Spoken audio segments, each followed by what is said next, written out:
Muy buenas noches con todos. ¿Me confirman si me escuchan sin ningún problema?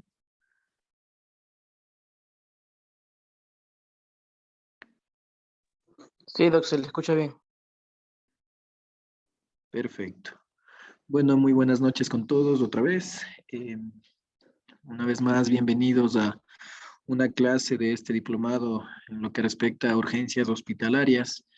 Y hoy con un tema de gran relevancia, con mucha importancia, como es la fiebre en pediatría, ¿sí? Si bien es cierto, esta causa, este motivo de que lleva a los padres a llevar a una área de urgencias es muy común en nuestro medio, en nuestra sala de emergencia, en el consultorio donde habitualmente nosotros laboramos, pero vamos a partir desde el punto de que a este tema, a esta entidad, no la vamos a enfocar como una enfermedad, sino más bien como una respuesta, como un mecanismo de defensa ante un agente a un agente ya sea infeccioso, sea viral, sea bacteriano. Entonces, ese es el punto en que queremos partir desde el día de hoy, de que debemos enfocarlos como un síntoma, como una respuesta, un mecanismo de defensa, más no como una enfermedad, ¿sí? Si bien es cierto, este tema engloba, embarca muchas entidades patológicas, ya que es una respuesta ante cualquier enfermedad que se pueda producir en el niño, en el recién nacido, en el neonato. Entonces vamos a ver cuáles van a ser las principales causas y cuál va a ser la manera de manejarlas, la manera de hacer de que podamos llegar a un diagnóstico etiológico dependiendo la causa. Entonces, vamos a decir de que, ya empezando con el tema del día de hoy, de que va a ser el síntoma más frecuente en niños, que va a hacer de que lleguen a un consultorio, ya sea privado, lleguen a un área de emergencia, eh, ya más allá de, o sea, entre el siglo XX, más o menos, McCarthy encontró que el 20% de los niños que acudían a un hospital eran por este síntoma, ¿sí? De, englobando de igual forma de todos los pacientes de que niños de que llegaban con fiebre a la unidad hospitalaria, y la mayoría era de tipo benigno, y solo el 3 al 5% eran de una causa emergente como tal. Hablando de definición, vamos a decir de que, bueno, recordando de que no estamos tratando como una enfermedad, decimos de que la fiebre es una elevación anormal de la temperatura corporal que se va a producir como parte de una respuesta biológica específica, mediada y controlada por el sistema nervioso central. Sabemos de que el termostato, el centro de la temperatura, lo tenemos en el cerebro, específicamente en el hipotálamo. Vamos a tener varios conceptos en referente a lo que es la fiebre. Existen varios, varias definiciones referente según el tipo de fiebre, según el tiempo, según la respuesta que tenga el niño ante esta entidad. En primer lugar tenemos a la fiebre sin foco, ¿sí? Esta se va a caracterizar por ser una fiebre que va a durar menos de 5 días, aunque algunos autores lo amplían este concepto a mayor a 10 días, ¿sí? Cuya etiología no aparece tras una adecuada historia clínica y una exhaustiva y minuciosa exploración física. Es decir, una vez de que ya tengamos al niño, tengamos al bebé, al recién nacido, hagamos la anamnesis, preguntemos cuál puede ser la posible causa de la fiebre a sus papás, a la persona que lo acompaña, ya de igual forma al evidenciarse en la exploración física, revisándolo, auscultándolo, palpándolo, sino de igual forma llegando a evaluar a todo lo que es en este caso, el recién nacido, el neonato, el lactante, o a su vez en un niño, buscando algún tipo de lesión haciendo como bien dice un examen minucioso, si no encontramos alguna causa definida, entonces esto sería una fiebre sin foco, ¿sí? En no pocas ocasiones será de reciente aparición, es decir, de menos de 6 a 12 horas. Otro concepto, tenemos a la fiebre de origen desconocido, ¿sí? Que se va a caracterizar por ser un proceso febril que va a cumplir con estas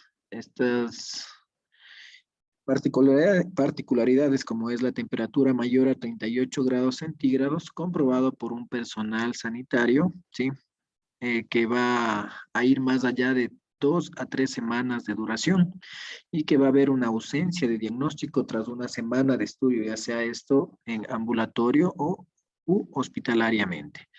Entonces, esto catalogamos como una fiebre de origen desconocido. De igual forma, otros conceptos como es la fiebre prolongada continua, va a ser aquella que aparece todos los días sin que haya periodos de temperatura normal y que van a durar más de 5 días. Fiebre recurrente o cíclica va a ser esa fiebre que va a presentar alternancia de episodios con temperatura normal. Es decir, por momentos el paciente, el niño, el recién nacido está sin fiebre y va a haber momentos de que nuevamente va a reactivarse su fiebre.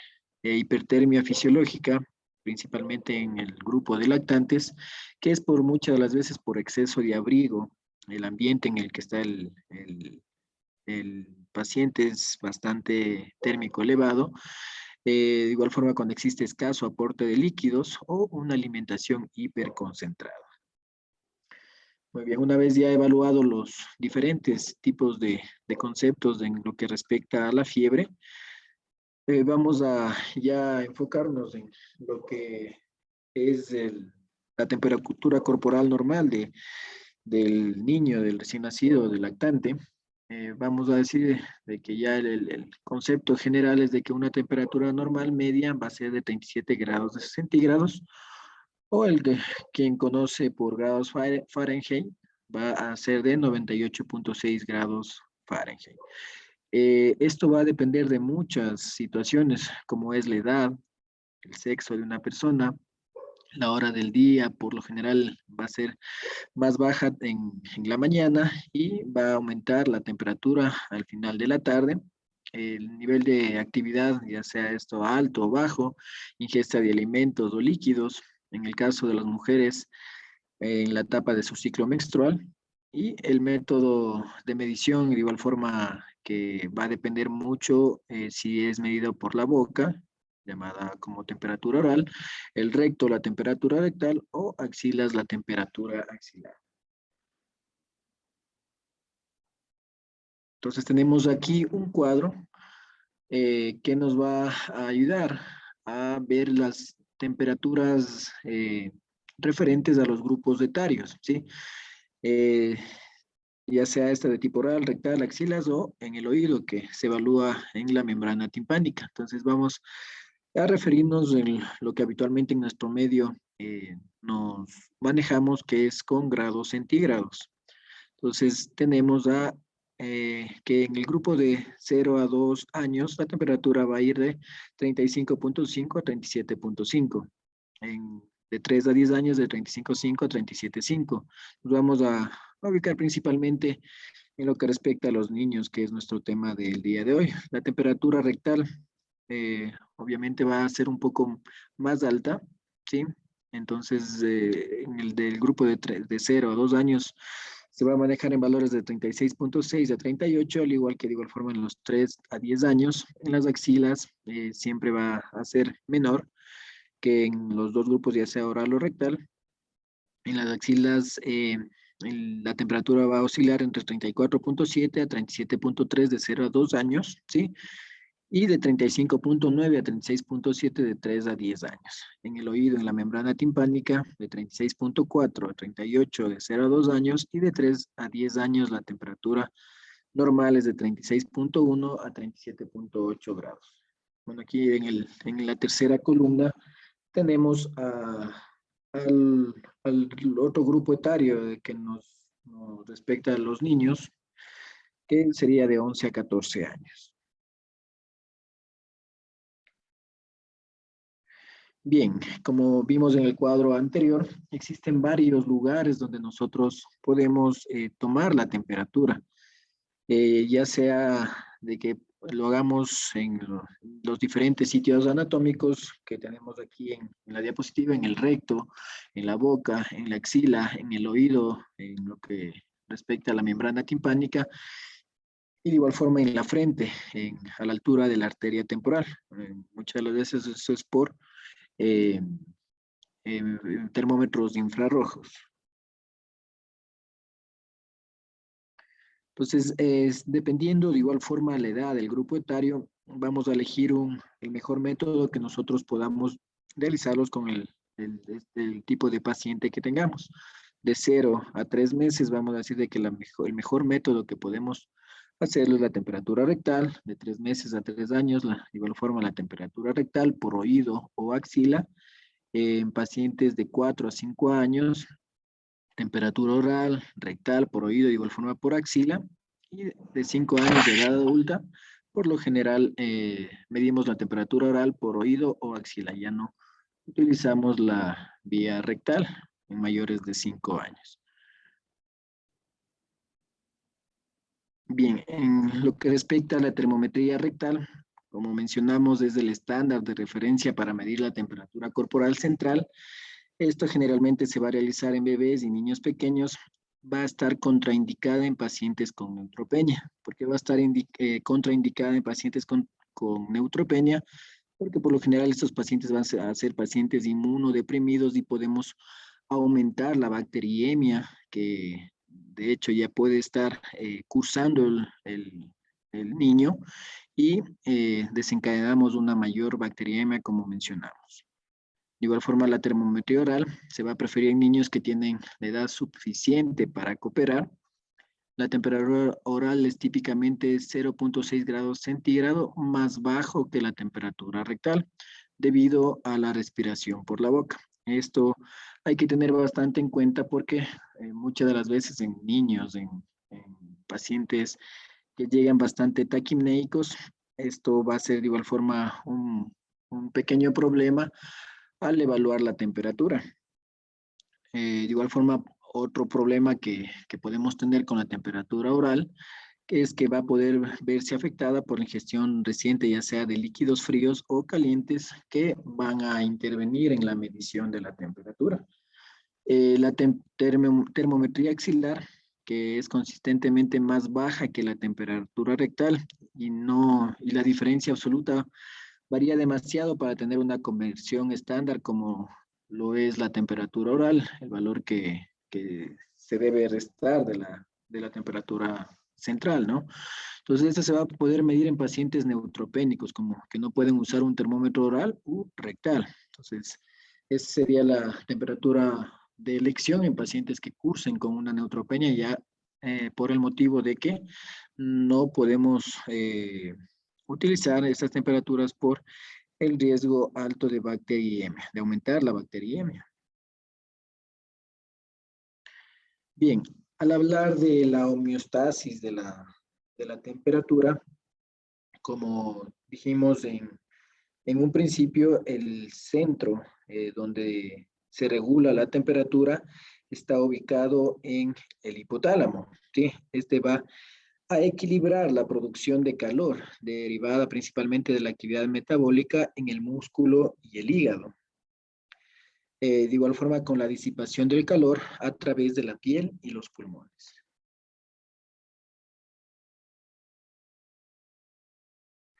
Al hablar de la termorregulación, vamos a decir de que las sustancias que pueden ocasionar fiebre, vamos a denominarlas con el nombre de pirógenos. Estos pueden ser estimulados por moléculas provenientes del ambiente, que son los exógenos, o derivadas de las células del huésped, que son los endógenos. Entonces, dentro de los microorganismos y sustancias que inducen a citocinas pirogénicas, tenemos a los microorganismos, ya sea cualquier tipo de microorganismo, virus, parásito, hongo o muchas de las veces bacterias, productos microbianos, toxinas, complejo antígeno-anticuerpo, metabolismos de esteroides androgénicos, componentes del complemento o productos de linfocitos.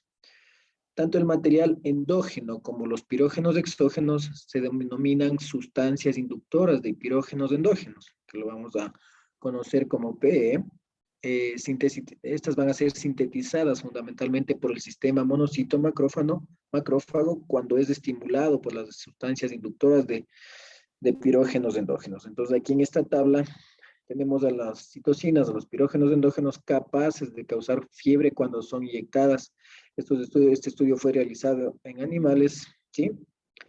Y entonces dentro de las citocinas que los pirógenos endógenos que podemos encontrar va a ser la interleucina 1 alfa, beta, interleucina 2, la interleucina 6, interleucina 8, factor de necrosis tumoral alfa, linfotoxina, factor de necrosis tumoral beta, proteína inflamatoria de macrófagos 1, interferones y factores de estimulantes de colonias.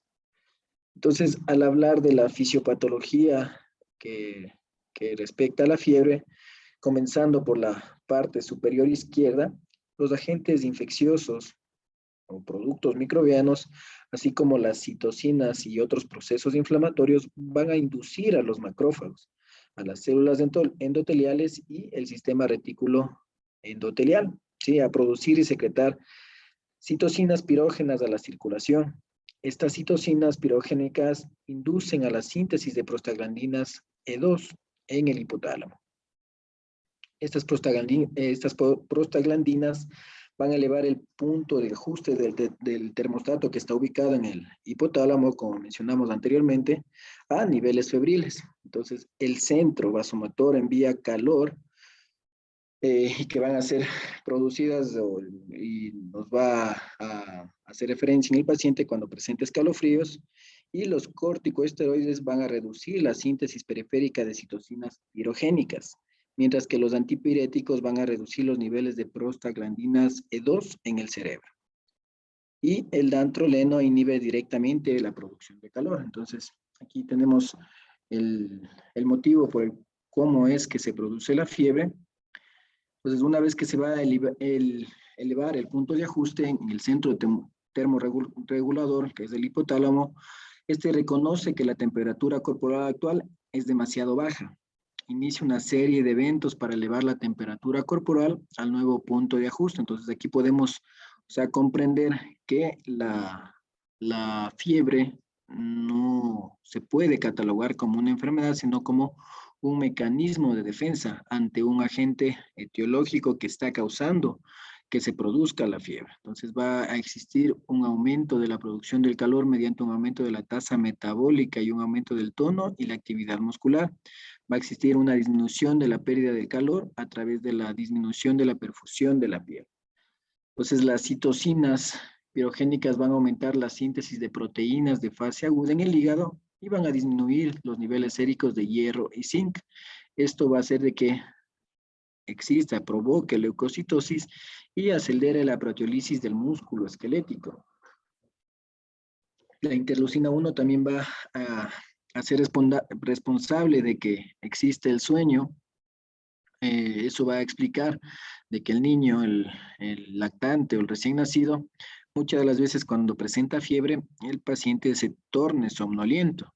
De igual forma, el aumento de las prostaglandinas D2 periféricas puede explicar por qué se producen las mialgias, las artralgias, de que el niño, que obviamente ya pueda dialogar, diga de que cuando está cursando con fiebre, de igual forma tenga dolor del cuerpo.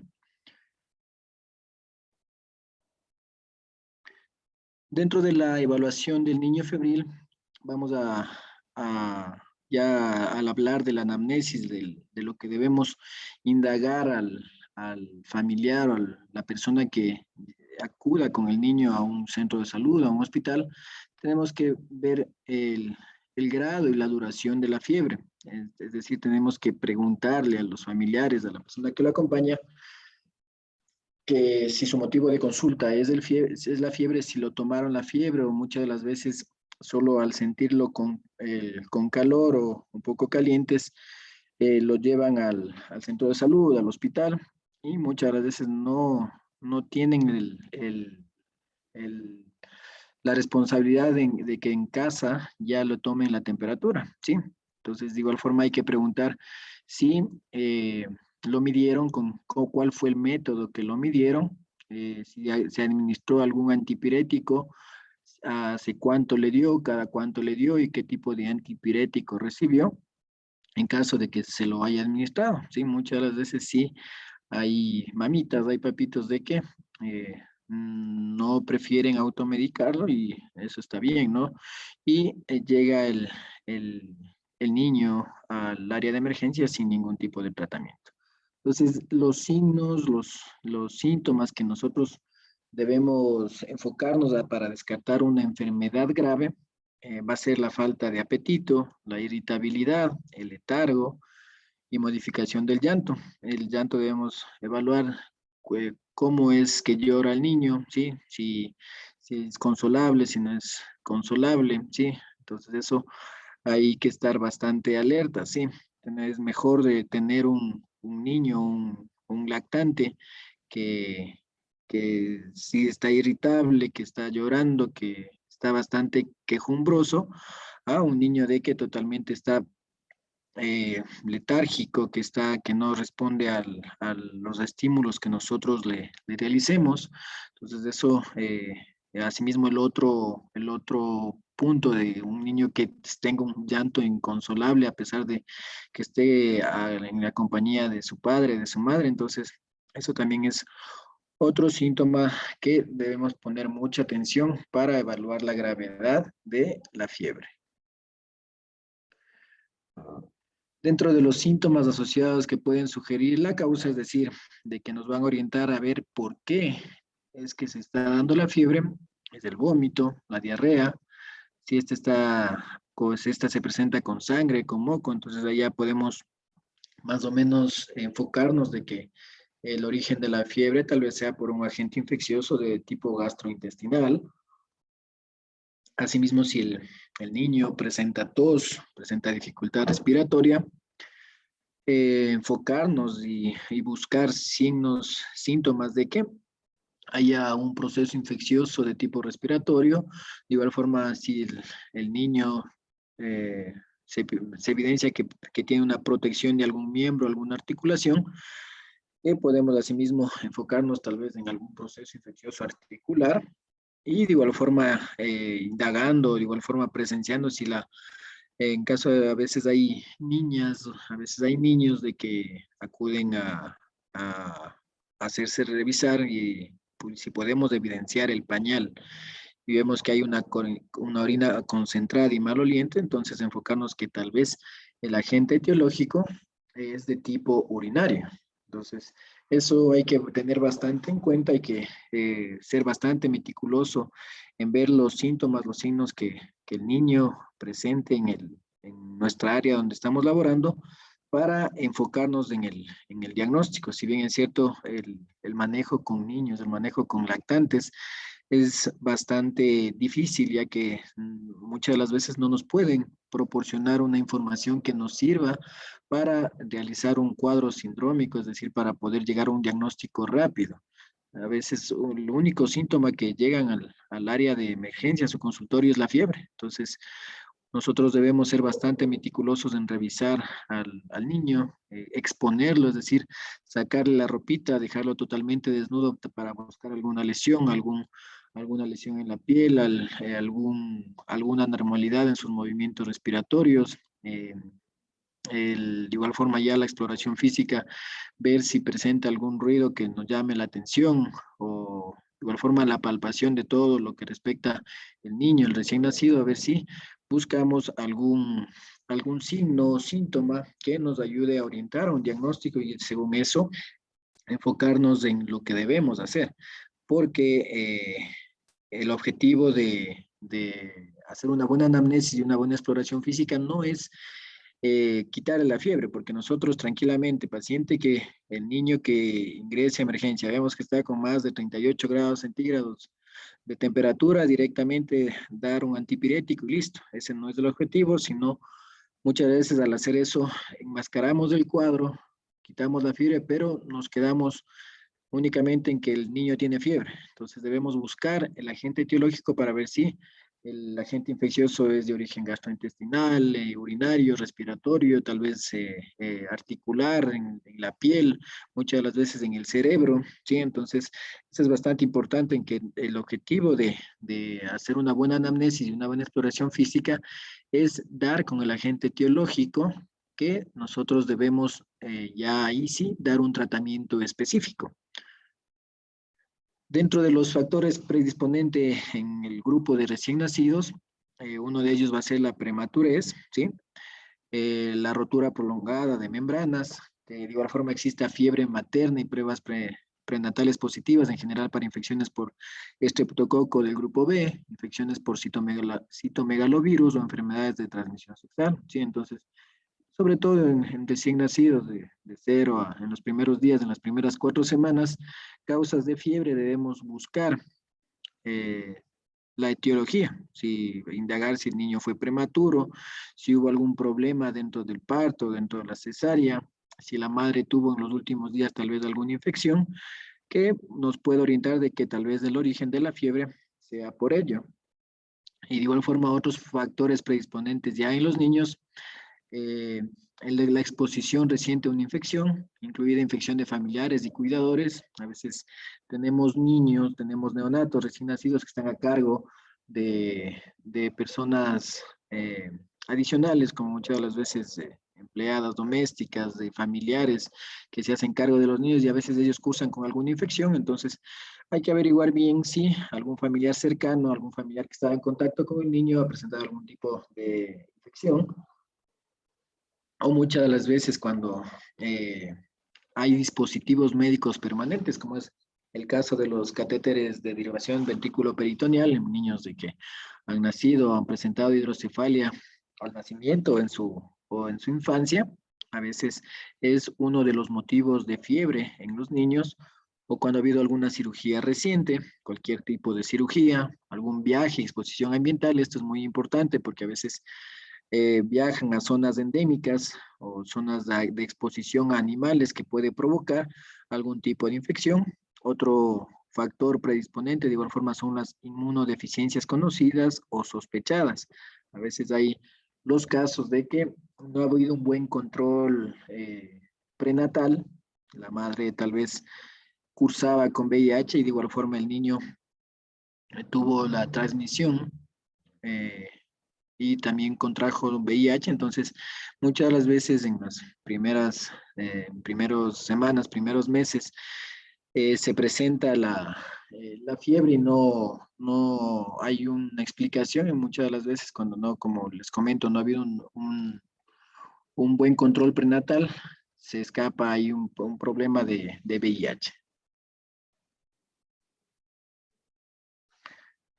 Y yéndonos a la revisión por aparatos y sistemas, como estábamos mencionando en las diapositivas anteriores, existen síntomas y de igual forma signos de que nos van a orientar a llegar a un diagnóstico etiológico referente a la fiebre que presenta el niño.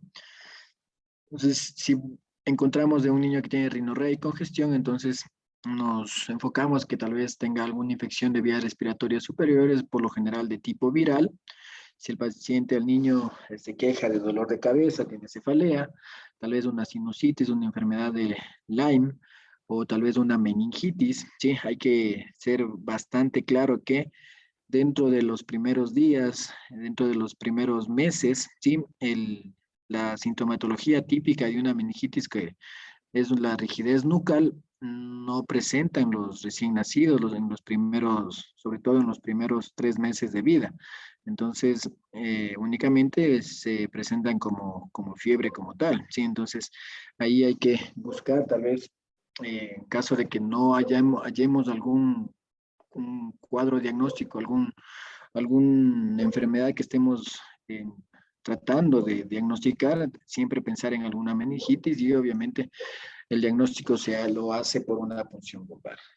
Asimismo, en el niño o lactante que se queje de dolor de oído, o se despierte por la noche con signos de malestar, de otitis media, si presenta tos o sibilancias, sospechar en una neumonía, una bronquiolitis, dolor abdominal, de igual forma sospechar en una neumonía, faringitis estreptocócica, una gastroenteritis, una infección urinaria, tal vez un absceso abdominal. Si el niño presenta lumbalgia, tal vez de igual forma si se, acompañada de ello se presenta con fiebre, pero sospechar en una pielonefritis, o cualquier antecedente de hinchazón, enrojecimiento articular, pensar en una enfermedad de Lyme o osteomielitis. Entonces, dentro del examen físico, debemos, como comentamos anteriormente, ser bastante meticuloso, ¿sí?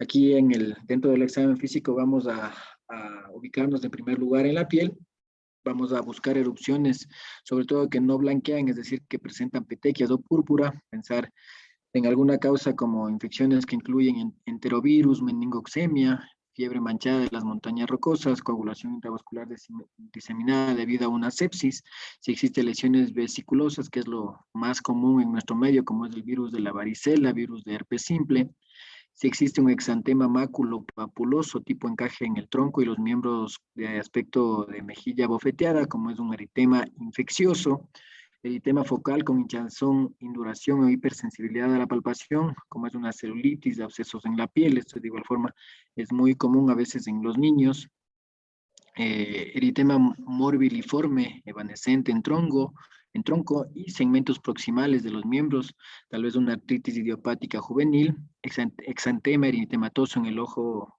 de buey, lesiones únicas o múltiples, como es de la enfermedad de Lyme, exantema eritematoso similar a papel de lija, como es la escarlatina, producida por la infección por estreptococo del grupo A, eritrodermia, como es el síndrome de shock tóxico, que es una enfermedad mediada por toxinas.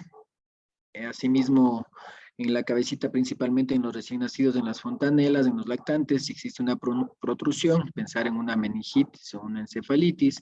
En los oídos, ver la membrana timpánica, si está bastante roja y abombada, pensar de igual forma en una otitis media. En la nariz, obviamente, si existe congestión, secreción, siempre pensar en una infección respiratoria alta que por lo general es viral, o tal vez una sinusitis.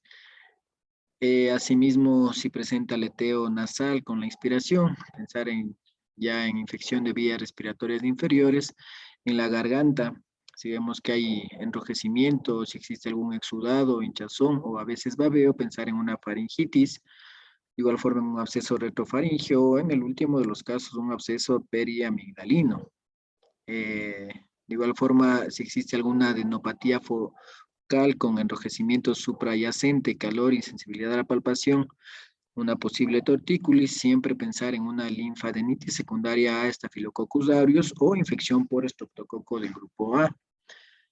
En el cuello, eh, ver si existe algún hallazgo de adenopatías focales con o sin enrojecimiento, calor o dolor a la palpación, a veces de igual forma producidas por enfermedad por arañazo de gato. Asimismo, buscar alguna adenopatía cervical generalizada, sospechar en algún linfoma, una infección viral, principalmente por Epstein-Barr. Si existe dolor o resistencia a la flexión, pensar en alguna rigidez como es en la meningitis. En los pulmones, si existe tos, taquimia, estertores, roncus, disminución del murmullo vesicular, si existe sibilancias, siempre pensar en infecciones ya del tracto inferior, como es una neumonía, una bronquiolitis, o muchas de las veces aspiración crónica de un cuerpo extraño. En el corazón, si existe algún soplo nuevo, sobre todo de insuficiencia mitral o aórtica, producido por una fiebre reumática aguda o una endocarditis, y en el abdomen también ver hallazgos, si existe dolor a palpación, si existe distensión, si existe ausencia de ruidos hidroaéreos, consecuentes a una gastroenteritis, a una apendicitis, a una pancreatitis, a un absceso abdominal, alguna masa que encontremos, tal vez por un tumor, alguna hepatomegalia producida por hepatitis, alguna esplenomegalia. De igual forma, principalmente pensar en una leucemia, en un linfoma, en lo que respecta cuando hallamos un vaso bastante aumentado de tamaño. Entonces, como vemos, en cada aparato, en cada órgano, en cada sector del cuerpo debemos enfocarnos de la mejor manera, ser bastante meticuloso en buscar algún síntoma, algún signo que nos ayude a ir a llegar a la causa de la fiebre.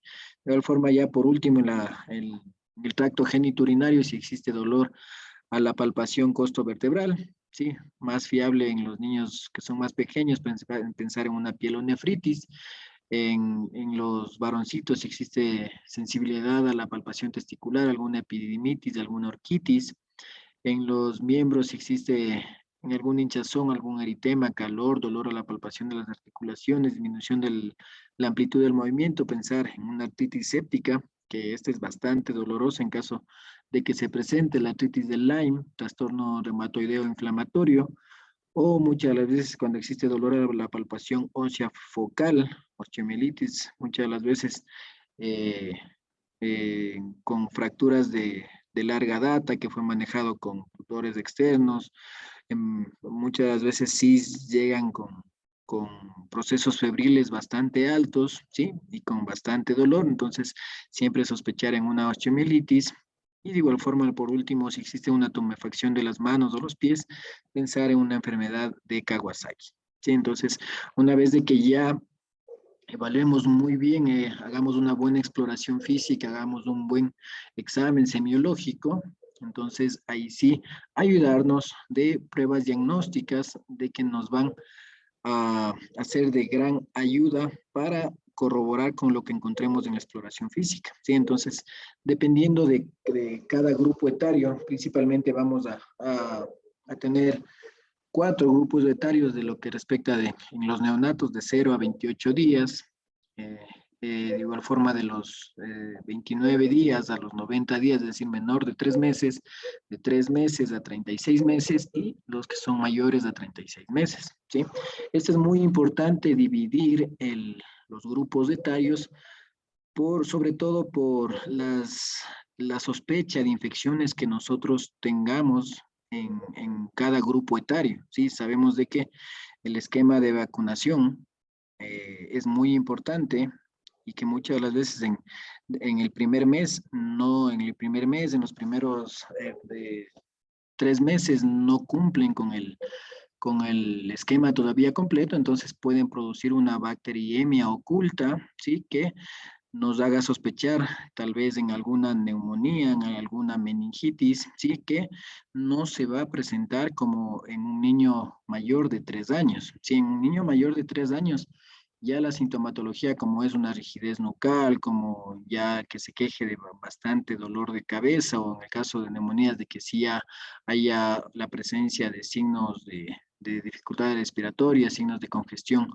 respiratoria, no es lo mismo en un niño menor de un mes. Entonces, por ello es, es, es importante dividir a los grupos etarios para, según ello, saber qué podemos solicitar en cada uno de estos grupos, ¿sí? Entonces, en el primer lugar, en los niños febriles menor de un mes, o sea, considerados neonatos, debemos realizar un recuento de blancos con fórmula leucocitaria manual, ¿sí?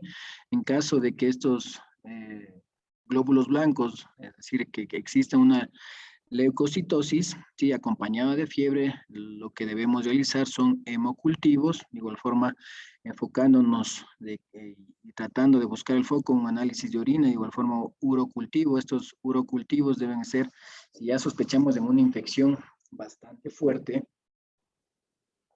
deben ser obtenidos mediante una sonda y más no de una bolsa de recolección, que es lo que se realiza a menudo. Una evaluación de líquido cefalorraquídeo con cultivo y pruebas de PCR apropiadas para herpes simple, enterovirus, según lo indiquen los antecedentes de los factores de riesgo. Sí, obviamente esto no se va a realizar en todos los niños menores de un mes, sino en los que tengan factores de riesgo y que los datos nos ayuden y nos orienten a que debemos sospechar en una meningitis, ¿sí? En la radiografía de tórax en recién nacidos debemos realizarlo si obviamente el recién nacido presenta manifestaciones respiratorias, las veces se envían de igual forma para cultivo o prueba de PCR en materia fecal en niños que hayan presentado de la misma forma diarrea. En el segundo grupo que tenemos de los niños febriles entre un mes y 3 meses, principalmente los procesos febriles como tal se disminuyen de gran manera por la inmunización sistémica contra hemófilos de influenza de tipo B y Streptococcus pneumoniae, ¿sí? Todos los lactantes de 29 a 60 días y los de 61 a 90 días que tienen mal aspecto, es decir, le vemos al niño deteriorado en una condición no buena o que tienen factores de riesgo para infección bacteriana grave, debemos realizar los siguientes estudios.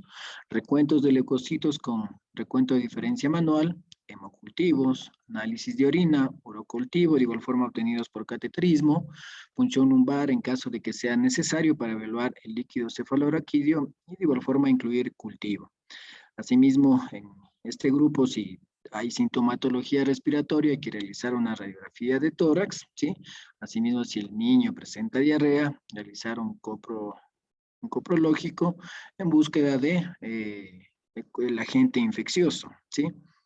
Entonces, pueden estos estudios, ¿sí? Sobre todo, en primer lugar, el recuento de leucocitos podemos diferirlo, ¿sí? Y de igual forma el hemocultivo en recién nacidos de 61 a 90 días de edad, que tengan fiebre pero buen aspecto, sin factores de riesgo para una infección bacteriana grave, ¿sí? Entonces podemos diferir la toma de examen de sangre, por ejemplo, si ya vemos algún foco muy evidente, ¿sí? De que no haga falta realizar hemocultivos, ¿sí? De igual forma, la punción lumbar también puede ser diferida o retrasarse en lactantes de 61 a 90 días, que de igual forma tengan buen aspecto, que presenten una temperatura rectal menor de 38,5, que tenga un análisis de orina normal y un recuento de leucocitos normal. En este caso, en este grupo etario, los leucocitos normales son de 5,000 a 15,000. Sí, eso hay que tener bastante en cuenta, ¿sí? A diferencia de la edad adulta, ¿sí? De que ya a partir de 10,000 de los glóbulos blancos ya consideramos leucocitosis, ¿sí? Aquí en los recién nacidos y de los primeros meses y años de vida, el cuento de leucocitos normales de 5,000 a 15, ¿sí? Los lactantes que tienen buen aspecto y entre 1 y 3 meses con pleocitosis de líquido cefalorraquídeo, de igual forma que tengan un análisis de orina o una radiografía de tórax anormal y de igual forma un recuento de leucocitos en sangre periférica menor de 5,000 o mayor de 15,000, estos deben ser ingresados, ¿sí? Estos pacientes no podemos enviarlos ambulatoriamente.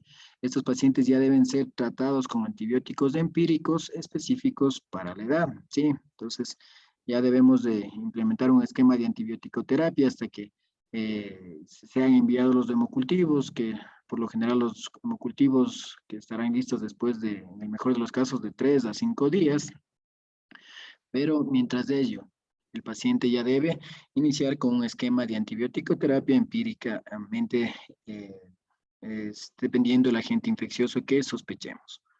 Los lactantes febriles que tengan un buen aspecto y entre 1 y 3 meses con una temperatura rectal que tengan menor a 38,5.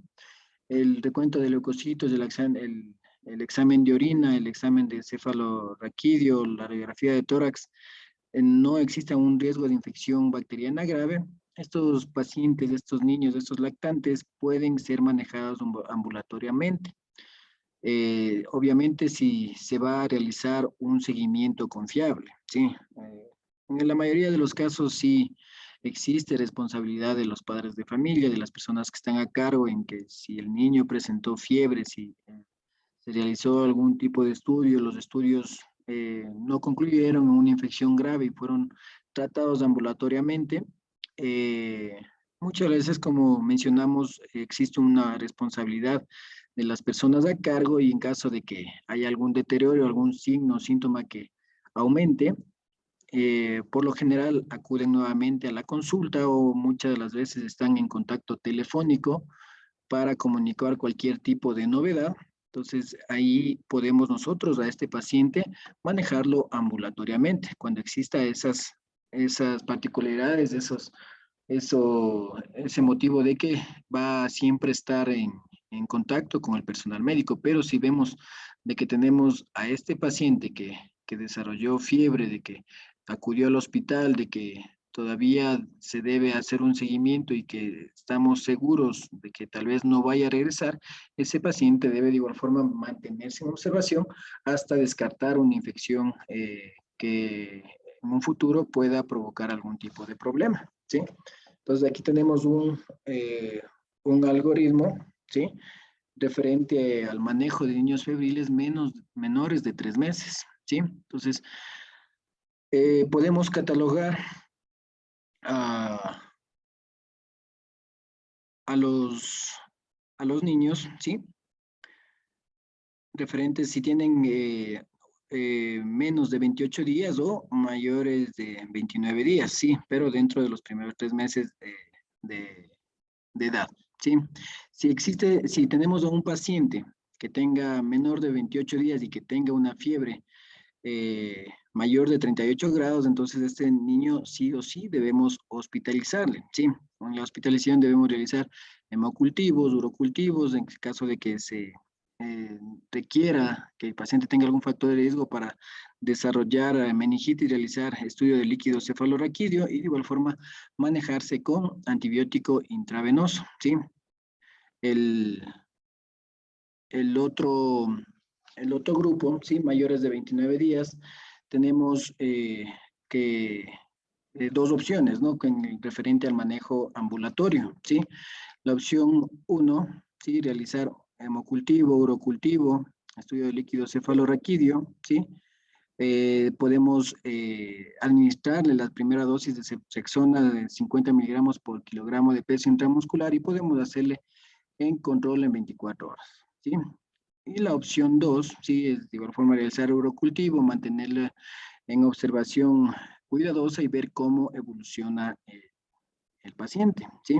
Entonces, cuando tengamos pacientes que tengan criterios de riesgo bajo para lactantes febriles, en este caso, los mencionados criterios de Rochester, ¿sí? Tenemos los criterios clínicos y criterios de laboratorio, ¿sí?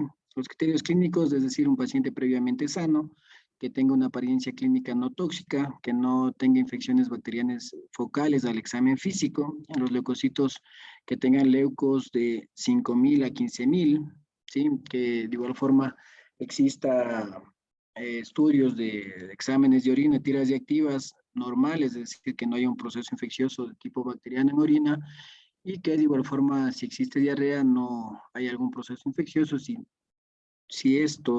todos estos criterios que tenemos, tanto los criterios clínicos como criterios de laboratorio, no, no lo tiene el niño, entonces ese niño es catalogado como un niño con criterio bajo de bajo riesgo para realizar algún tipo de infección. Entonces ese paciente de igual forma puede ser manejado ambulatoriamente, ¿sí? Entonces, pero de igual forma tenemos a niños de que tenemos hemocultivos positivos, de igual forma urocultivos positivos, ¿sí? A estos niños hay que de igual forma hospitalizarles para la evaluación en caso de que vaya a desarrollar una sepsis, hay que implementar terapia antibiótica intravenosa, dependiendo de los resultados. De igual forma, si existe resultados de urocultivos positivos y que la fiebre persista, hay que de igual forma ingresarle, hay que hospitalizarle, administrarle antibiótico parenteral, ¿sí?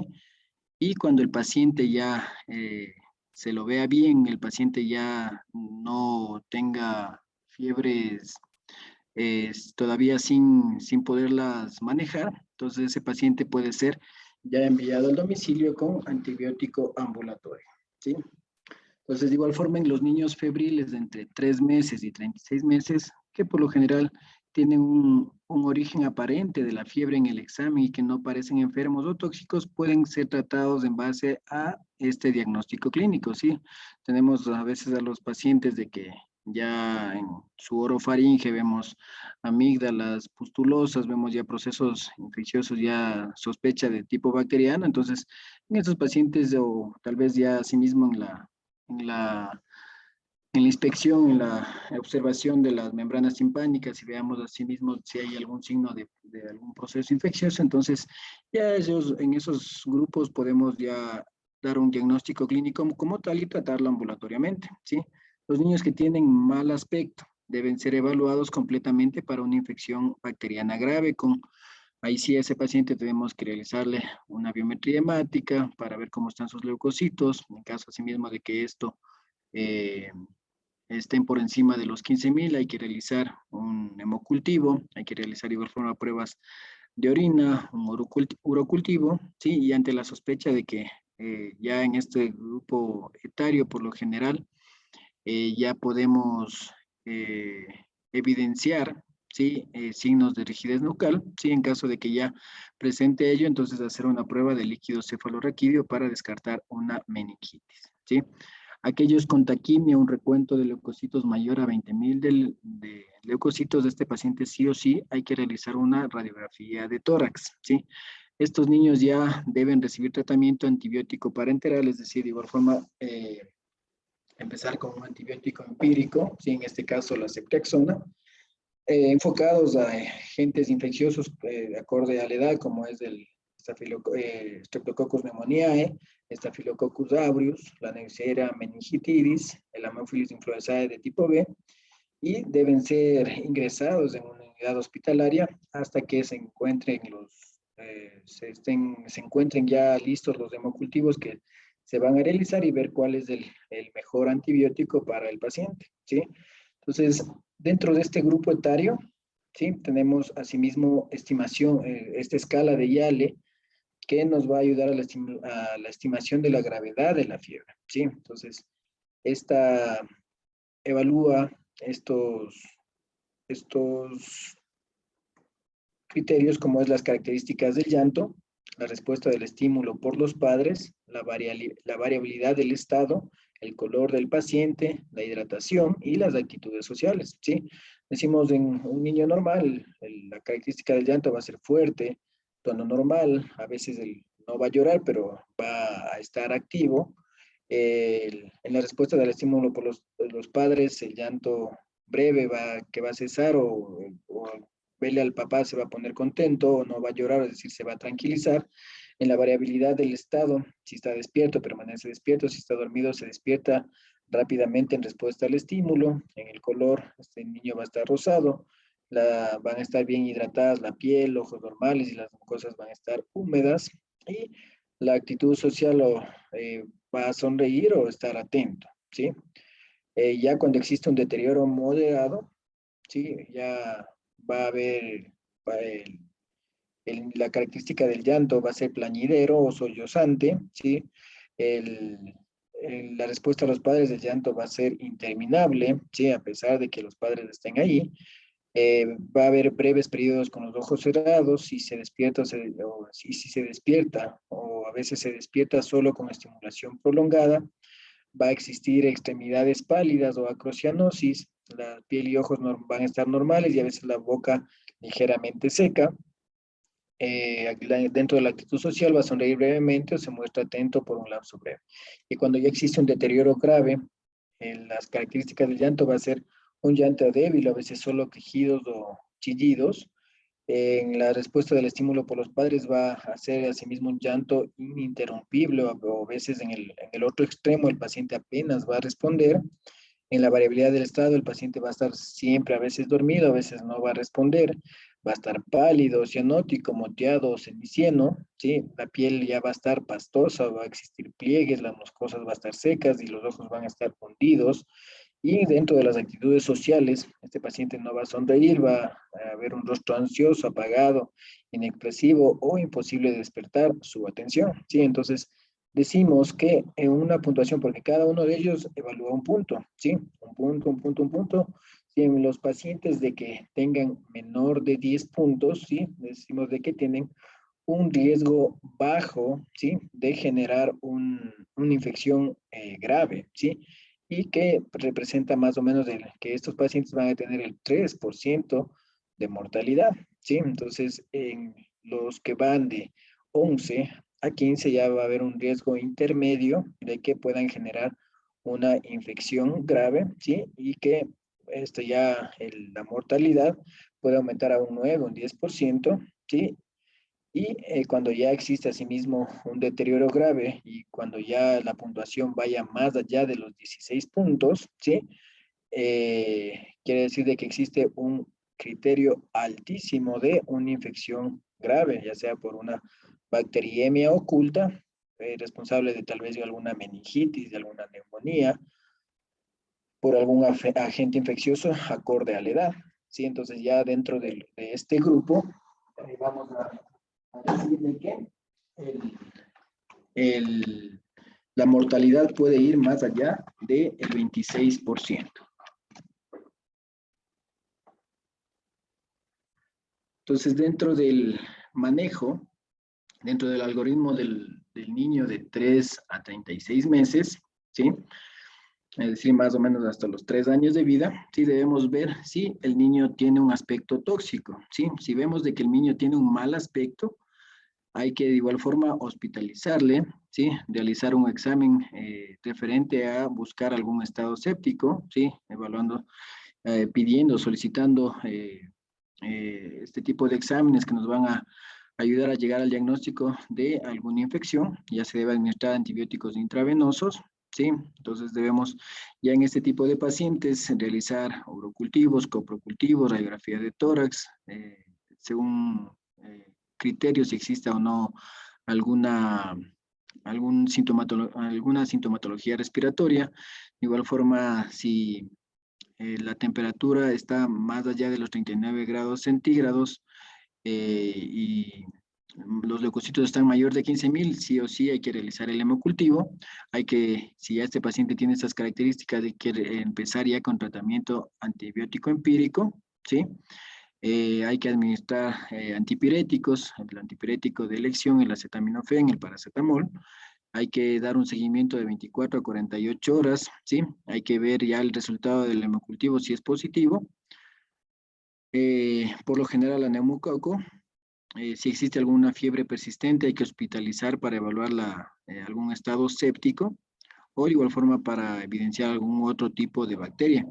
Hay que hospitalizar para sobre todo para manejarlo con antibiótico intravenoso y de igual forma si existe algún urocultivo positivo, ya en la prueba que se les sostuvo en un principio, hay que hospitalizarlo. Si el paciente luce mal, de igual forma hay que mantener la hospitalización, pero si ya va mejorando con el antibiótico de elección, ya se ha controlado la fiebre, el paciente luce bien, podemos manejarlo ambulatoriamente, ¿sí? Sí, obviamente tenemos a un niño que no tiene mal aspecto, ¿sí? De que no tiene una fiebre mayor a 39, entonces a ese paciente no necesita algún examen adicional o antibióticos, únicamente hay que manejar su temperatura con el antipirético de elección, el acetaminofén, y debemos mencionarle cuáles son los signos y síntomas de alarma que deba regresar para una nueva evaluación. Y obviamente en los pacientes de que no tengan mal aspecto, pero tengan una fiebre mayor de 39, en este paciente, igual forma hay que realizar todo lo que está aquí en el algoritmo.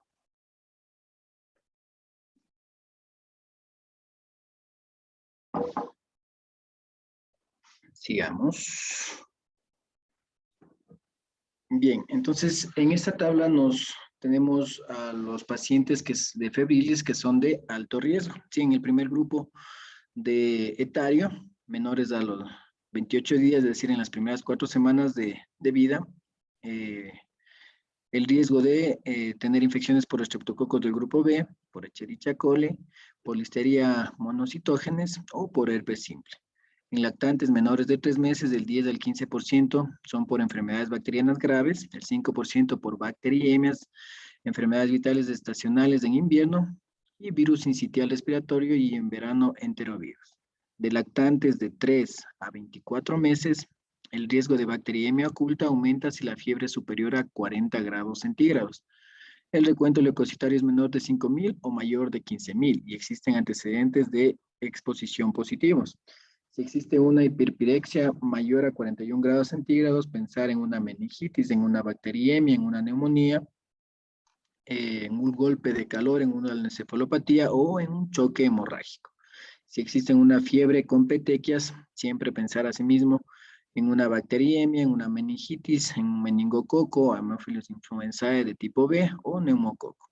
En pacientes inmunocomprometidos, como es en pacientes que tienen alguna anemia drepanocítica o alguna asplenia, sospechar asimismo una sepsis de neumocéxica, en una meningitis, de igual forma si existe en alguna asplenia, en pensar en bacterias encapsuladas, o igual forma en una sepsis meningocócica, en una deficiencia de complemento y properdrina, pensar en una sepsis meningocócica, una bacteriemia, una infección zonopulmonar, en pacientes de igual forma con VIH, pensar en infecciones por neumococo, Haemophilus influenzae de tipo B, salmonela, en pacientes con cardiopatías congénicas del riesgo de endocarditis, pacientes de que tengan una vía venosa central, pensar en infecciones producidas por Staphylococcus aureus, epidermidis, Corynebacter, cándida, o de igual forma en procesos malignos de infecciones por pseudomonas aeruginosa, de Staphylococcus aureus, de Staphylococcus epidermidis o cándida. Entonces esto de igual forma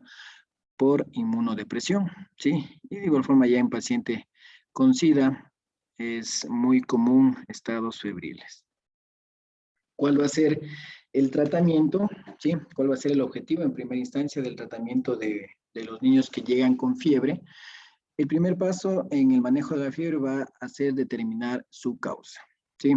El primer paso en un paciente no va a ser de una administrarle el antipirético, ¿sí? Primero hay que enfocarnos en ver, en sospechar cuál es el agente etiológico que lo está causando. Y una vez que se conoce la causa, la principal razón para tratar la fiebre es mejorar la comodidad de un paciente que está quejoso, que está sudoroso, que está diaforético. Entonces, en ese paciente debemos mejorar su estado en sí para que el niño esté tranquilo, ¿sí? Entonces, en primer lugar, el tratamiento por medios físicos, ¿sí? El paciente muchas de las veces que llega al área de emergencia con fiebre es el típico paciente que llega con 3 paradas de ropa, una encima de otra, aparte de ello con su colchita y aparte de ello con una cobija envuelta 4 veces. Entonces, en primera instancia, ese paciente hay que colocarle en un ambiente fresco y ventilado, con lo que solo con ello se va a lograr favorecer la pérdida de calor por conducción en un 15%. A ese paciente que llega, como mencionamos, se le va a desnudar y el paciente va a perder por irradiación 50% y por evaporación 30%. De esto, 30%, el 25% va a ser por la piel y 5% por la vía aérea. Al retirar la ropa se va a favorecer la pérdida por convección alrededor del 5%. En caso de fiebre difícil, de difícil control, esto ya se va a hacer necesaria la inmersión o mejor baño continuo con agua templada de 35 a 36 grados centígrados durante 20 minutos, ¿sí? Entonces, muchas de las veces en esos pacientes que llegan con 38, con 39, solo al realizar este tipo de maniobras ya mejoramos en algo, ¿sí? Su alza térmica. Pero ya en estos pacientes de que no se pueda mejorar, de que se mantenga con esa temperatura, entonces ya ese paciente podemos mejorar el tratamiento por medio físico, ya sea por un baño por inmersión, a veces solo con baños con esponja, pero esa agua que se utiliza debe ser templada, alrededor de unos 35 a 36 grados centígrados durante 20 minutos. ¿Sí? ¿Qué es lo que no se recomienda? Muchas de las veces en pacientes que llegan con 39, con 40 grados, lo bañan con agua fría o a veces en la casa mismo por la desesperación lo, lo bañan agua fría o helada y eso nos va a provocar un gran problema, ¿sí? Porque por el frío, por el agua helada, va a realizar una vasoconstricción general y de hecho en ese momento tal vez baje su temperatura, pero posteriormente va a, a volver con más fuerza, ¿sí? Asimismo, los enemas de agua helada que anteriormente se utilizaban no son recomendados. A veces, asimismo, les llegan que le han pasado el trapito con alcohol al cuerpo, asimismo para mejorar su temperatura. De igual forma, provocan vasoconstricción, provocan escalofríos, ¿sí? Y eso hace de que de igual forma la temperatura aumente. ¿sí? Entonces, asimismo, en un paciente de que ya lo bajemos la temperatura con medios físicos y el paciente presente escalofríos, entonces inmediatamente asimismo debemos parar, ¿sí? Entonces, dentro de los antipiréticos que frecuentemente se utilizan en pediatría, tenemos en primer lugar al paracetamol, ¿sí? Que es el inhibidor de la COX-3, ¿sí? Que va a ser selectivo en el área preóptica hipotalámica. Sus defectos son analgésicos y antipiréticos. Estos no tienen una acción antiinflamatoria, ¿sí?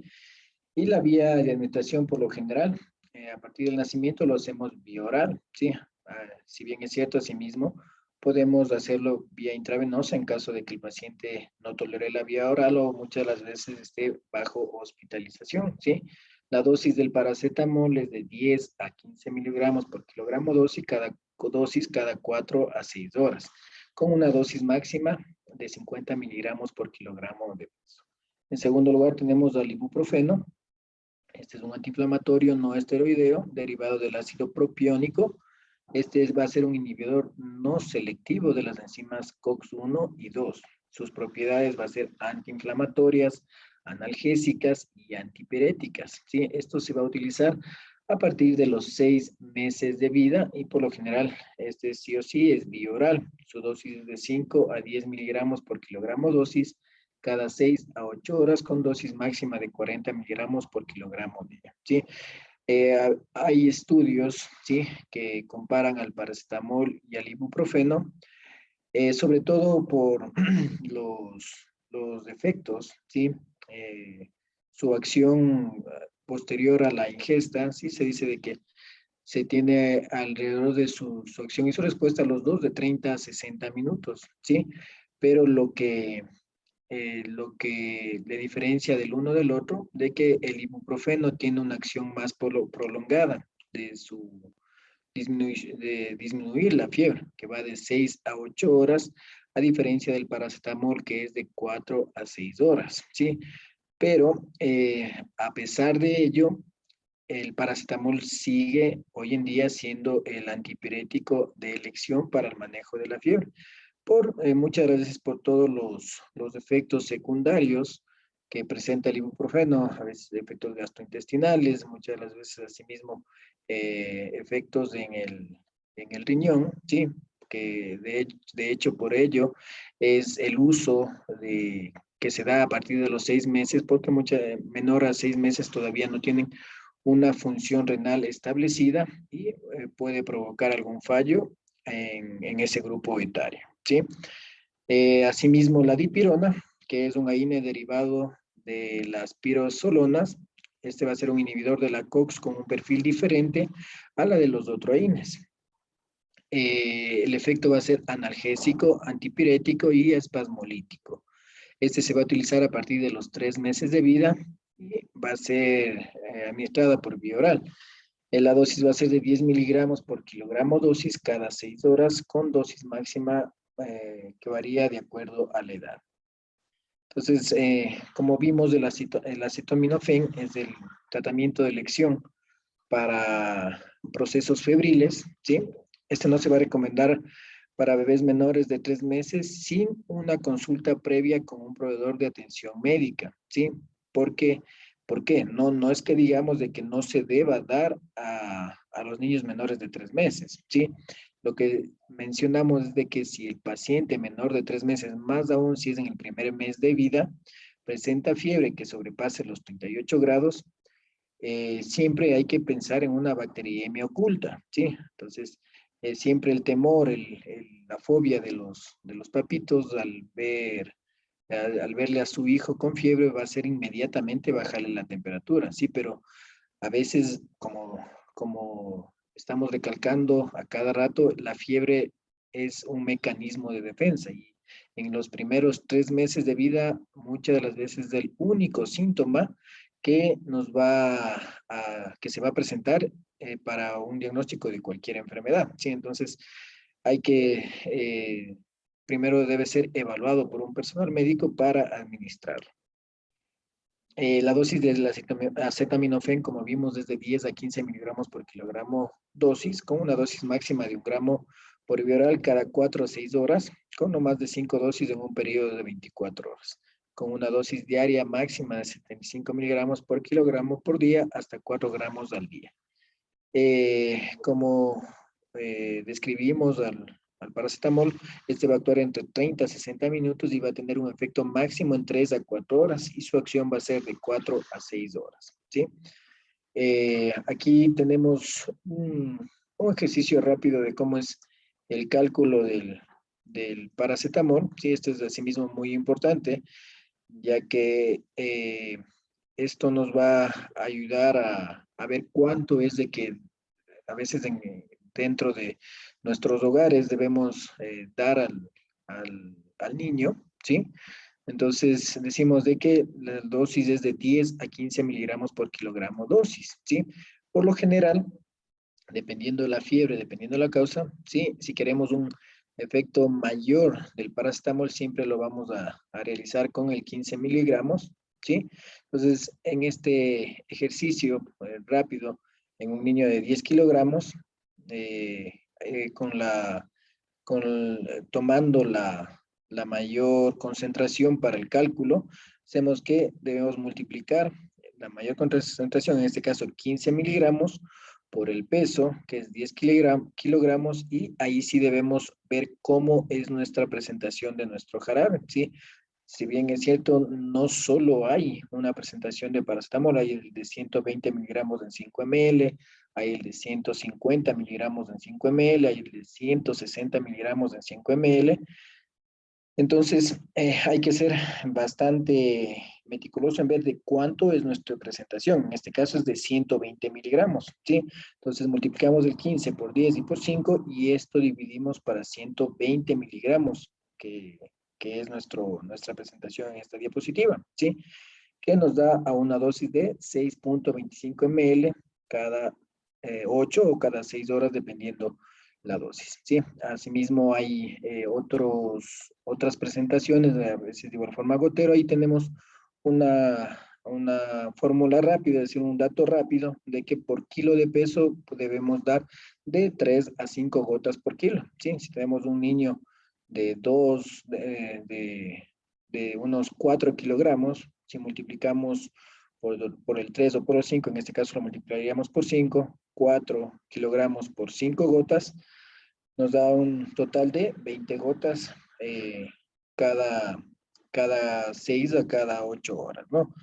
Entonces es una mnemotecnia fácil para el cálculo en el caso de que deban administrar un gotero, ¿sí?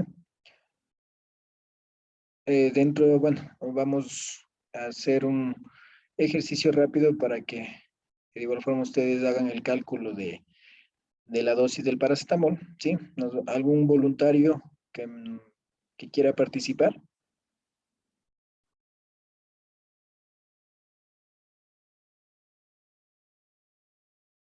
A ver, vamos con Rodolfo. ¿Me escucha, Rodolfo?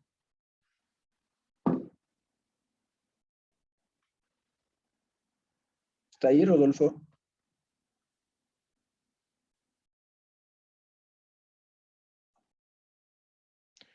A ver, me dice que sí estamos ahí, ¿no? Vamos con ¿me puede hacer el cálculo del primer niño de 13 kilogramos?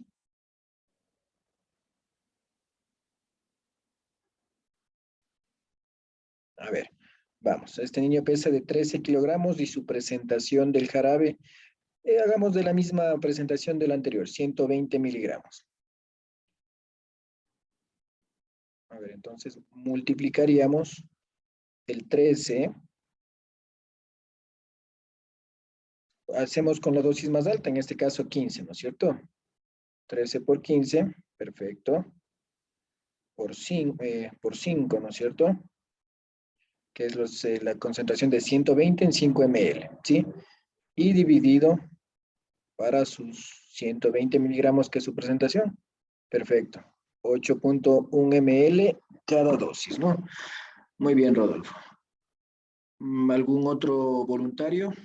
Si no, vamos con Damaris.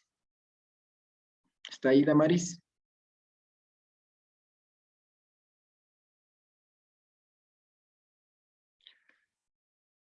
¿Estamos ahí, Damaris?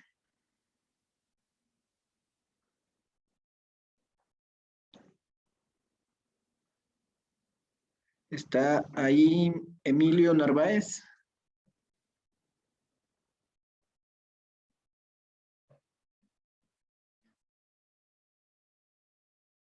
¿Estamos ahí, Soraya?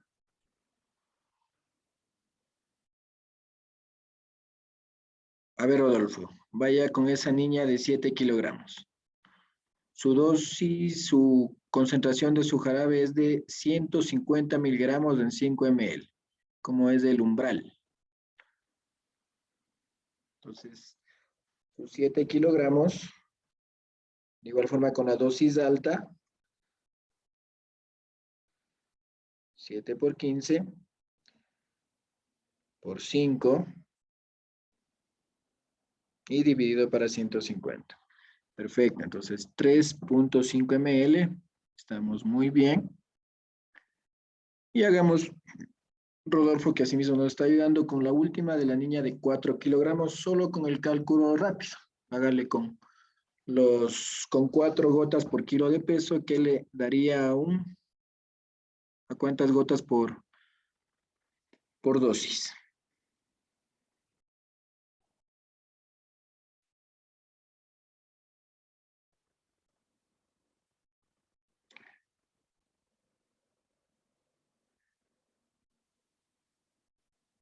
¿Estamos ahí, Rodolfo? Ya, en esa niña de 4 kilogramos únicamente le podemos hacerlo de la misma forma, la anterior que hicimos, ¿no es cierto? Pero hagámosle de que le vamos a dar 4 gotas por kilo de peso, ¿sí? Que es, por lo general utilizamos en los niños que tienen 3, 4, 5, 6 kilogramos, que muchas veces solo le debemos dar por gotitas, ¿sí? Entonces, perfecto, a ese niño le toca 16 gotas por dosis. Muy bien, gracias, Rodolfo. De igual forma tenemos el ibuprofeno, ¿sí? Que como vimos se utiliza en los niños mayor de 6 meses de edad, en los que aparte del efecto antipirético, buscamos también una reacción antiinflamatoria, ¿sí? Esto hay que de igual forma ver si el niño está bien hidratado, si no recomendarlo que se hidrate bien, ¿sí? Porque muchas veces al hacer un antiinflamatorio, y un niño que tenga una depresión de volumen, que por la fiebre haya estado bastante deshidratado, podemos llevarlo a un fallo renal, ¿sí? Entonces la dosis de ibuprofeno es de 10 miligramos por kilogramo dosis, con una dosis máxima de 600 miligramos cada 6 horas, con una dosis diaria máxima de 40 miligramos hasta 2.4 gramos al día, ¿sí? El ibuprofeno comienza a actuar en menos de 60 minutos y tiene su efecto máximo en 3 a 4 horas. Y la duración, como vimos, de que tiene un efecto mayor del paracetamol es de 6 a 8 horas, ¿sí? Muy bien, en los niños que tengan de 0 a 28 días, el tratamiento va a ser enfocado de que si los niños tienen fiebre mayor de 38 grados centígrados, hay que hospitalizarlo, hay que realizar un buen interrogatorio y un examen físico completo, hay que hacer una valoración de laboratorio completa, en este caso hay que pedir una biometría, una velocidad de sedimentación, el citoquímico de orina, en caso de que los exámenes de sangre estén elevados, de que estén mayor de 15.000, hay que realizar un hemocultivo. De igual forma, urocultivo si el examen de orina es infeccioso. En caso de que tenga sintomatología respiratoria, hay que realizar una RX de tórax. En caso de que tenga diarrea, un examen de heces con cultivo.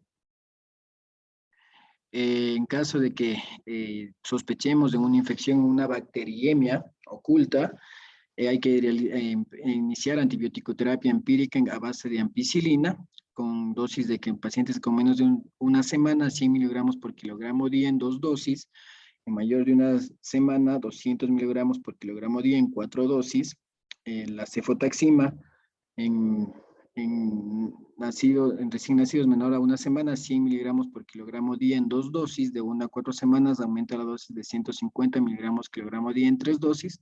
O utilizar gentamicina en menos de una semana, 5 miligramos por kilogramo día en 2 dosis. Y en pacientes de 1 a 4 semanas, 7.5 miligramos por kilogramo día en 3 dosis. En edades comprendidas de entre 29 a 60 días y temperaturas mayor a 38 grados centígrados, lo mismo, hacer un buen interrogatorio y un examen físico. Hay que pedir de igual forma, buscar, enfocarnos en ver una entidad de tipo bacteriana, viendo una biometría leucocitosis, hemocultivos, urocultivos, RX de tórax, pruebas de heces en caso de que haya diarrea, urocultivos. Si existe un riesgo alto, a este paciente hay que hospitalizarlo y se administran asimismo antibióticos a las dosis que se encuentran aquí en la diapositiva, ¿sí? Tanto la ampicilina, la cefotaxima o la gentamicina, ¿sí? Si el riesgo es bajo y el paciente puede volver a las 24 y 48 horas para que se repite el examen clínico, se coge una de las dos opciones. No se utiliza ningún antibiótico y se repite el examen a las 24 y 48 horas, o se utiliza la ceftriaxona, 50 miligramos por kilogramo intramuscular, y se repite el examen a las 24 y 48 horas. Y una segunda dosis optativa de ceftriaxona de 50 miligramos de kilogramo intramuscular. Una vez de que si decidimos el manejo del paciente ya ambulatoriamente en la casa, hay que recomendarle a la persona que está a cargo, al familiar, de que si existe cualquiera de ello, hay que nuevamente acudir para una nueva valoración, ¿sí? Si existe empeoramiento del estado general, si se presenta signos de hipoperfusión como es una piel moteada, palidez, frialdad, cianosis o un pulso débil, si hay exantema petequial generalizado, si hay afectación del nivel de conciencia, si existe decaimiento, irritabilidad y somnolencia, o si existe signos de dificultad respiratoria, si existe tiraje, ruidos respiratorios anómalos o taquimia. Muy bien. Vamos a finalizar con un caso clínico, ¿sí? ¿Algún voluntario que me ayude leyendo el caso clínico?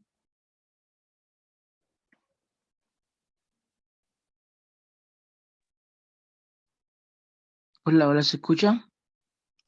Sí, Ya, le ayudo entonces. perfecto. Niño de 3 años con fiebre de 2 días asociada a tos emetizante. Madre refiere pobre tolerancia oral a alimentos. Antecedentes patológicos no relevantes. Examen físico, peso 17.4 kilogramos, temperatura 38.4 grados centígrados, axilar. Buen estado general, hidratado, no dificultad respiratoria. Auscultación cardíaca pulmonar, auscultación pulmonar crepitantes en zona del lóbulo superior derecho con hipoventilación en esa zona. Abdomen blando, depresible, no doloroso, no se palpan masas ni visceromegalias, el resto del examen normal. Muy bien, Rodolfo. Con ese examen físico y con esa sintomatología, ¿en qué pensarías?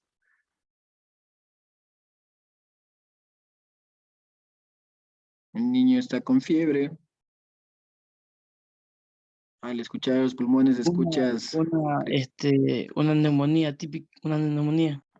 una neumonía. Es un posible diagnóstico, ¿no es cierto? ¿Qué le pedirías a este niño de exámenes? Eh, Muy bien, aquí están tus exámenes del niño. Vemos la biometría. ¿Cómo está?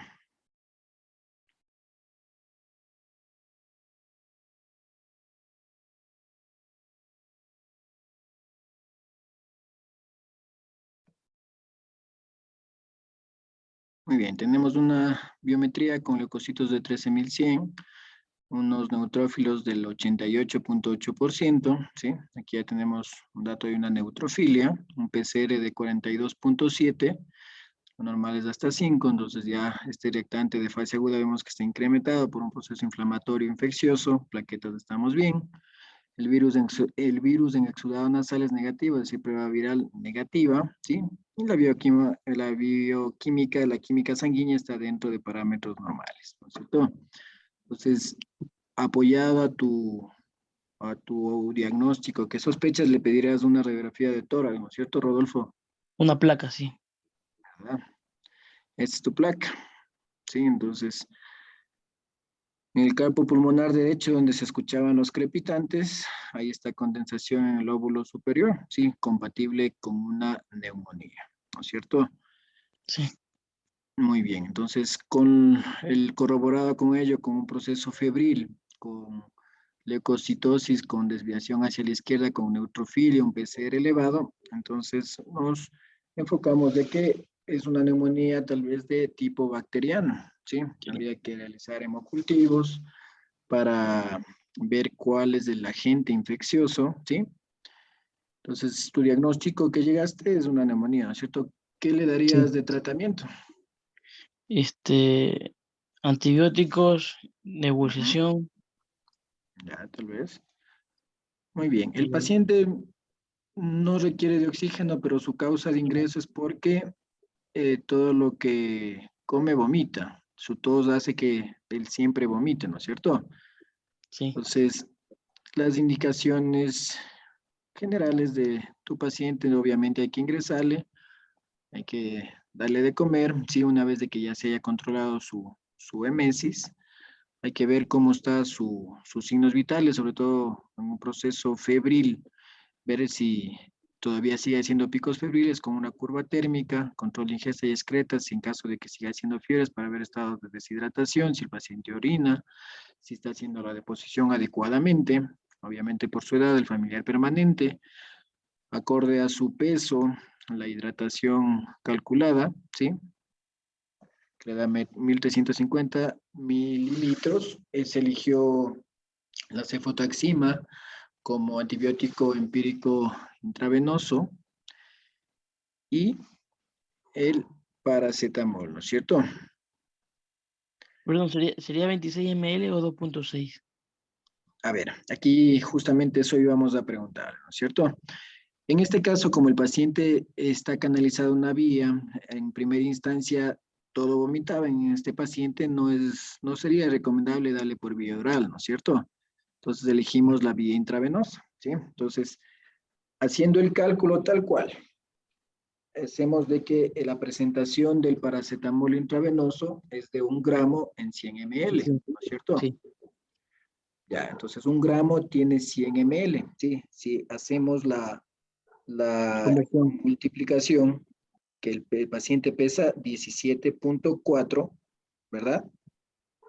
Por 15 miligramos, que es el que elegimos la dosis máxima para un mejor efecto, es 261 ml, ¿no es cierto? Dividido para 100 ml,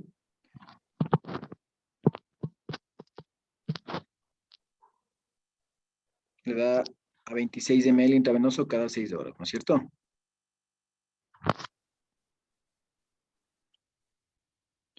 A mí me sigue saliendo 2.6, no sé si puse mal algo. A ver, otra vez volvamos. Paciente pesa 17.4, ¿no es cierto? 4, sí. ¿Ya? Sí. Por 15, que es la dosis, ¿sí? Sí. En este caso es por 100 ml y dividimos para, ¿cuántos gramos tiene 1 gramo? 100 gramos. 1000, 1000. Sí. ¿cierto? 26.1, sí, sí, ya le cogí. ¿Ya? Perfecto. Faltaba hacer Entonces, la multiplicación, ya. Por eso estaba excelente. mal. Solo hay que siempre hacer las mismas conversiones, gramos en gramos, miligramos en miligramos. Sí, en este caso hacemos en miligramos, que nos da 26 ml cada 6 horas, ¿sí? Entonces, se instauró tratamiento con cefotaxima cada 8 horas. Después de que ya el paciente toleró la vía oral, se controló la fiebre, se envió a la casa con amoxicilina más ácido clavulónico a las dosis que está aquí. Se mantuvo hasta 6 días después. La evolución fue favorable con remisión de la fiebre y la tos, ¿sí? ¿Cuál sería la dosis de tratamiento ambulatorio vía oral del paracetamol en el paciente? A ver, Rodolfo.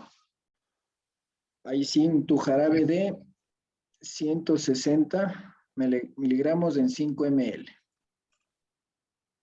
Ya, perdón, no le puse atención porque me dio alergia.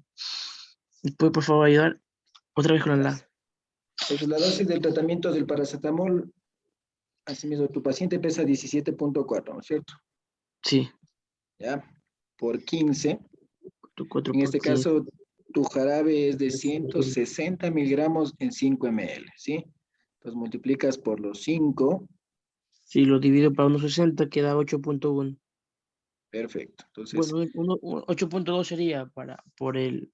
sí, o sea, siempre, o sea, no es de que debamos ser re exactos en el momento. Ya el paciente habría que darle 8 ml y nos sale obviamente 8.6, 8.7, entonces ahí sí, nos subimos, 8,7. ahí sí le aproximamos a 9 ml o según lo que te salga, ¿no? Sí, Ya. siempre precautelando de que no te sobrepases la dosis, de que no haya algún, alguna sobredosis como tal, ¿no? Sí. Entonces, muy bien. ¿Alguna pregunta referente a procesos febriles en los niños? Doc, buenas noches. Yo sí tengo una duda. Fue cuando Claro. dio el ejercicio de los pesos para nosotros sacar las dosis. El último Ujú. no me quedó claro cómo sacó el de 4 kilogramos, porque yo lo intenté hacer y no me salió el valor que usted dijo. Sí, o ¿Me sea, puede verás, volver a explicar? Ya. por lo general en los niños que son a veces hay pesos bajos, hay niños de 7, 8, 9, 10 meses, ¿sí? Por lo general en estos niños los viales, es decir, los jarabes, no se los da en jarabes, sino más bien en goteros, ¿sí? Entonces, por lo general, el gotero viene 100 miligramos por 1 ml, ¿sí? Ese es el vial del gotero del paracetamol. Entonces, hay una mnemotecnia fácil para no hacer el cálculo, ¿sí? De que se da de 3 a 5 gotas por kilogramo de peso. ¿Estamos claros? Entonces, por Sí, ejemplo, Doc. en ese ejercicio que hicimos, quisimos hacerlo con 4 gotas por kilo de peso, ¿sí? En ese paciente que pesaba 4 kilogramos sería 4 por 4, sería 16 gotas cada 6 o cada 8 horas, según cómo se lo quiera manejar, según el paciente que tengamos. Ok, Doc, muchas ¿Esa era la gracias. duda? Sí, sí. Sí, Sí, no me salía obviamente a con... veces cuando no tenemos disponible en nuestro centro de salud, en nuestro hospital donde trabajamos, solo tenemos la presentación de jarabe, que por lo general se tiene la de 160 en 5 miligramos, hacemos el mismo cálculo, ¿sí? Siempre viendo la concentración, por cuántos ml viene y calculando la dosis habitual. ¿Estamos claros? Sí, sí, Doc, gracias. Ok. ¿Alguna otra pregunta referente a procesos febriles en pediatría? Doc, ¿podría hacer el favor de retroceder la diapositiva hasta donde estaba el plan de tratamiento? ¿Esta? Ahí sí. Una pregunta. El paracetamol 26 ml intravenosos cada 6 horas. Ujú. Este, eh, eh, eh, o sea, se lo pasa en un Volutrol, ¿verdad? Porque es pequeño y se lo diluye en más o se pasa. No, por lo general, o sea, en las unidades hospitalarias donde se tengan bombas de infusión, o sea, se puede hacer el cálculo. Muchas de las veces se lo pasa a microgotero, ¿sí? Eso es puro, porque es el frasquito, de hecho, viene ya listo para solo poner el conectar directamente a la vía. Entonces, ese no se diluye. Allá para nada. No, no, no. Porque supongo, o sea, acá donde yo trabajo no viene de 1 gramo, sino de 500 nada más. Entonces, Ah, claro. Entonces, ahí tu conversión, en vez de 1000 gramos que hicimos, sería de 500 el miligramos. 500 sería pasar. Claro, por eh, ejemplo, ahí haciendo el cálculo con tu, con tu presentación, si el paciente pesaba 17.4, ¿no es cierto? Por 15 que es la dosis que queremos hacerlo. ¿De cuántos ml viene tu paracetamol? Lo ¿100 mismo, ¿no? o No, 50? de 100, de ¿Cómo? 100, de ¿De 100, 100? Ya. Por sí, 100. Y ahí sí, dividido ya no para 1000, sino para 500. ¿No es cierto? Entonces ahí sí. tú tendrías que pasar el doble, 52 Y dos ml, puntos, sí, 52.2, sí. porque solo estás dividiendo para la mitad de la dosis que habitualmente viene el de 1 gramo. Ya, ya, ya. Muchas ¿No? gracias. Siempre hay que ver nuestra presentación, ya sea de jarabe, de gotero o de frasco que sea para intravenoso. Hacer siempre el peso del paciente por la concentración que queremos, o sea, por la dosis que debemos dar, ya sea 10 o 15, ahí sí por los ml que tenga el vial que vamos a hacer y por la concentración, y dividido para la concentración que tiene, ¿no es cierto? Listo, Esos, muchas gracias. esos dos datos van a cambiar en todos, dependiendo de la presentación que se tenga. ¿Alguna otra duda referente a este tema? Solamente, Doc, buenas noches. Buenas noches, dígame.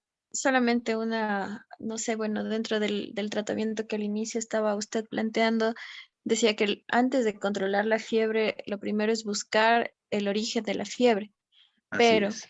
ya, mi pregunta, no sé, y mi discrepancia en este sentido sería un niño que llega, obviamente, con 39, 38,5 de fiebre, eh, o sea, tenemos riesgo también de que convulsione. Así es. Entonces, obviamente que, no sé, por eso digo, ahí va mi discrepancia en cuanto al manejo directo, no sé si de medios físicos o por lo menos una dosis Claro, en inicial. primera instancia ese paciente manejar medios físicos, ¿no es cierto? Exacto, pero Claro, oye, si ya medios llega con físicos. 40, Pero en mi caso, todo, perdón, bueno, en mi corta experiencia, a mí me ha pasado y con medios físicos no se logra nada. No se logra nada y obviamente ese niño está cada vez más letárgico, está cada vez más diaforético y no sé, bueno, sería tal vez controlar la fiebre y obviamente que ya se iría, porque bueno, en mi caso, ¿qué se hace en los pediátricos con fiebres de origen desconocido? ajá, Inicialmente canalizar vía, tomar tubos, incluido ya de una vez para hasta si incluso se necesita para hemocultivos, sacar también y inmediatamente iniciar la hidratación y la primera dosis de antipirético. Y obviamente así ya es. se va complementando todo lo demás. Sí, perfecto. O sea, lo que tú mencionas, como tú mismo mencionas, todo lo que se realiza se hace sinérgicamente, ¿no es cierto? Claro.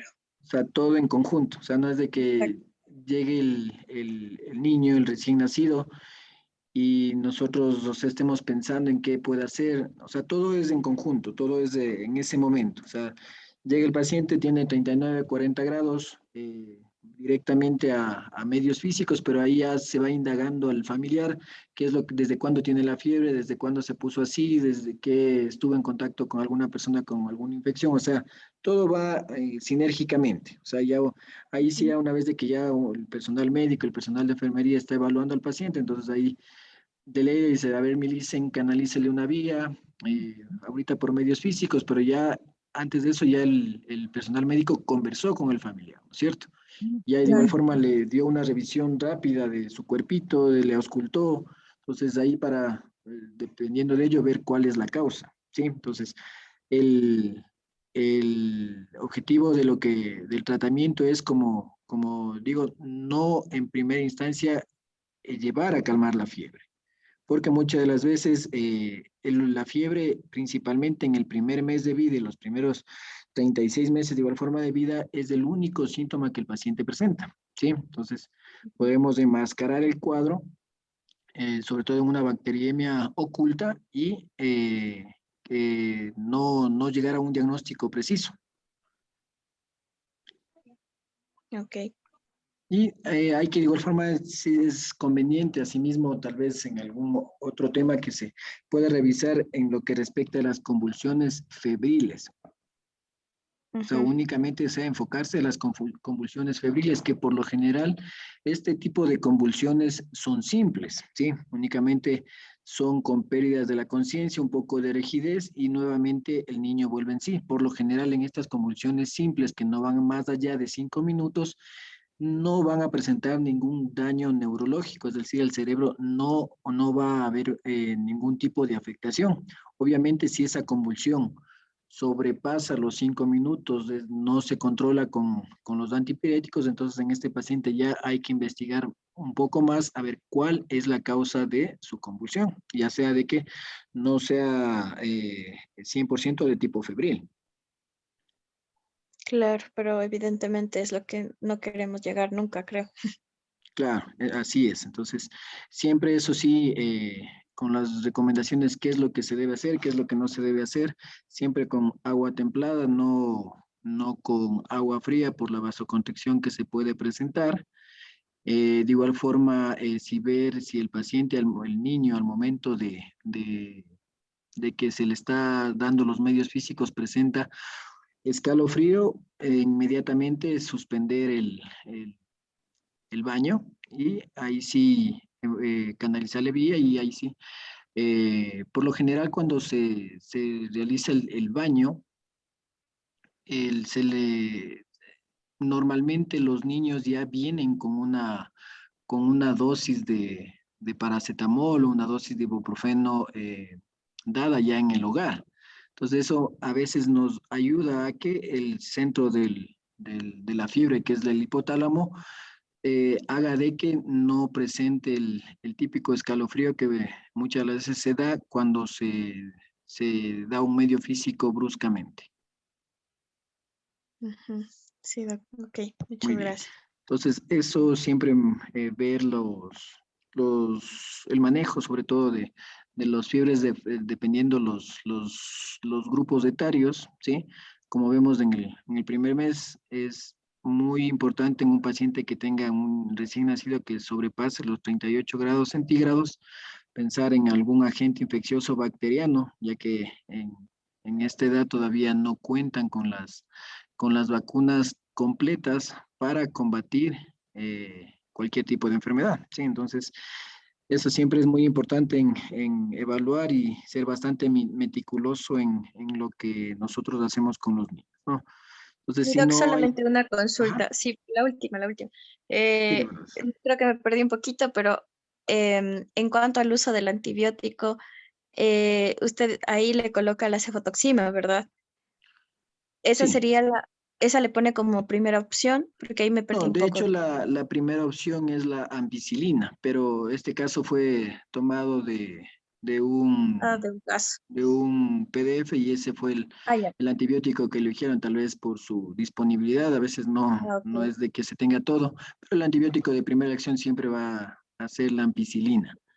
ya. Es, entonces, eso sí hay que ver, dependiendo a sí mismo el agente que estemos sospechando y ver cuál es el mejor antibiótico que podamos elegir. Ya, Doc, muchísimas Ujú. gracias. Muy bien, entonces, si no hay más dudas, finalizamos con esta frase de Jean Piaget, que nos dice que el principal objetivo de la educación es crear personas capaces de hacer cosas nuevas y no solamente repetir lo que otras generaciones hicieron, ¿no? Entonces, esto basado muchas de las veces en los empirismos, de que siempre es bastante común de que tal, porque otro profesional lo hizo, yo también lo hago. Siempre hay que investigar, siempre hay que leer, siempre hay que actualizarnos para nosotros con evidencia científica, con la mejor bibliografía, poder ponerla en práctica con cada paciente que nosotros tengamos. Entonces, muchísimas gracias por su atención, por la clase del día de hoy.